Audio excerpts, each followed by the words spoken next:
কানাডার ম্যাপের দিকে লক্ষ্য করলে দেখা যায় যে এটা কত বিশাল, তাই না?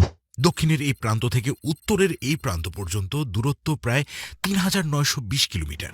আপনি যদি চিলিকে এনে এখানে বসান তবে আপনি এর মাঝ পর্যন্ত কভার করতে পারবেন। কিন্তু বাস্তবতা হলো চিলির দক্ষিণ থেকে উত্তরের দৈর্ঘ্য ৪,৩৯০ কিলোমিটার, অর্থাৎ চিলি বাস্তবে কানাডার চেয়েও লম্বা। অপরদিকে ব্রাজিলের মোট আয়তন ৮.৫ মিলিয়ন বর্গ কিলোমিটার, আর ইউরোপের আয়তন ১০.২ মিলিয়ন বর্গ কিলোমিটার। তার মানে আপনি প্রায় ইউরোপের পুরোটাই ব্রাজিলের ভেতর ফিট করতে পারবেন।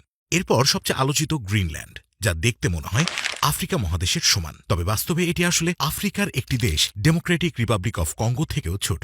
কিন্তু এমনটা কেন? এর কারণ আমাদের পৃথিবীটা গোল, কিন্তু ব্যবহারের সুবিধার্থে এই গোল পৃথিবীকে অনেকগুলো প্রজেকশনের মাধ্যমে ফ্ল্যাট করা হয়েছে। এদের ভেতর সবচেয়ে বেশি ব্যবহার করা হয় মার্কেটের প্রজেকশন, যা ৪৫০ বছর আগে তৈরি করা হয়েছে।